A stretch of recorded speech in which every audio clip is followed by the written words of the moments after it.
Final speakers, New Orleanian by birth, played baseball at De La Salle and at Loyola, graduated from both institutions, and after working in Alexandria at KLLB, he came home to work at WDSU in 2002, and he's still there after all these years and remains a staple as the station's sports director. He's won numerous press club awards, Associated Press awards, and he's a good and great friend of ours, and he's never short of opinions or trying to create trades. Maybe he'll do that today.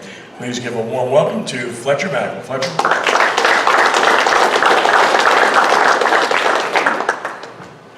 Thanks for having me. I'll be quick since I'm the caboose and I'm sure everybody wants to get back to their lives. This has gone relatively quickly, I'll have to say. The last time I was here, Frank Monaco was here, and I think he went for 30 minutes. So I didn't even step to the podium until like 1:30, and you can see people trying to sneak out politely.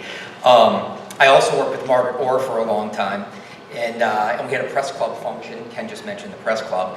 And when you get a Lifetime Achievement Award, they say go about 10 minutes. And Margaret goes, I'll never go 10 minutes. And about 37 minutes in, they were walking up on stage, standing next to her. I will say something very quickly. Stacy referenced UNO. I grew up in Gentilly. My late father was very good friends with Ron Maestri, so I went to a lot of those games as well. And I can't believe you didn't hit Liddell Eccles, or Tate Collins, or Tony Harris, or maybe Gabe Corciani. Yeah, so we could go down the list there with all the UNO greats. Mr. Harris, I'm so glad you're here. I think what you're doing at Tulane is wonderful. I think you are authentic and genuine, and as a New Orleanian, I think we appreciate that, and I won't dwell on the past too much, but maybe people that were here before you weren't authentic and genuine. And I could say other things, but I'm just going to leave it at that and praise you for being an authentic, genuine person who seems to get it in us. So thank you very much. Kevin, I wish I had more. I don't know much about, I know about you, but we've never met. Jacques Doucet is one of my good friends, and I know you all grew up in the same area, so hopefully y'all beat Bama, and everything is awesome. And Bryce, I love the documentary. My father was the golf pro at Lakewood Country Club for its heyday forever, so I feel like an adopted Algerian, like I had some connection to Algiers growing up.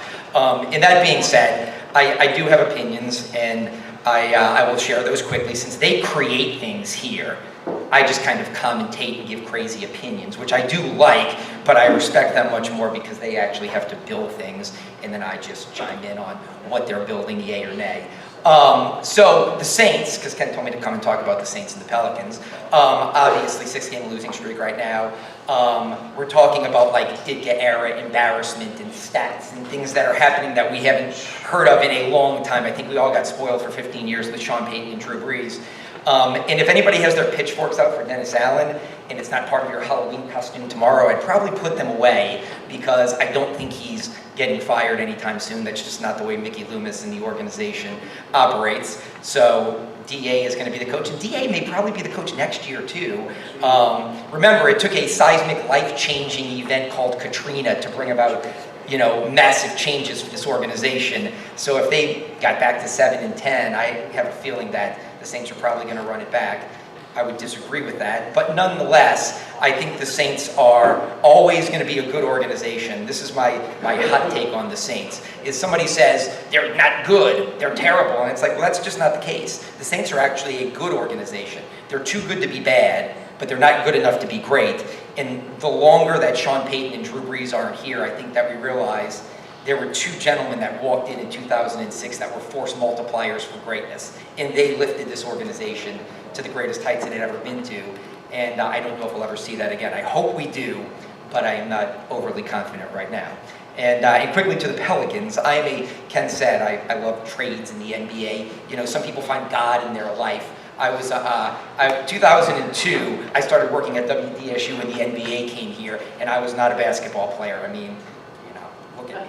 And so I do not scream jump shot or, nifty dribbling. But that being said, I have gone all in on the NBA since it got here. I love covering the league, maybe as much as the Saints, maybe more than the Saints. I love talking about the Hornets and the Pelicans and the history and what they've done and how they've done it.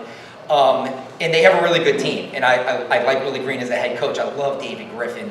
I know you are friends with David Blatt and work with him, and David Griffin had him in Cleveland for a little while. So I do think everything David Griffin has built behind the scenes, the infrastructure that he has created is great. It just needs to translate into sustained victory, but they have been good. Willie Green's gone from 36 wins to 42 wins to 49 wins, and they're going to win a lot of games this year because they're talented. I still have questions, though. Can they beat good teams, and can they win in the playoffs? Because it's more like pieces than it is a real team, and they still look like pieces, not a real team.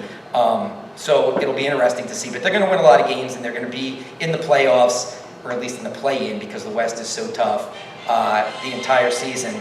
And maybe that's my cue, like, be quiet, wrap it up. So that's it. That's what I have to say. Whether you agree or disagree, please watch Channel 6. It'll help keep me and my colleague Alvin Moore sitting back there employed. I promise you your remote will not zap you if you watch another station and want to sample us tonight. It's all good. And yeah, thanks for having me. And good luck to everybody up here. And that's it. Do what? No, I don't know. I think that was the cue. That was the Margaret Orr cue, like on too long. Here's the music, get off stage. It's 1 o'clock, we all got to go back to lunch now. So we got to go back to work after lunch now. So thank you very much.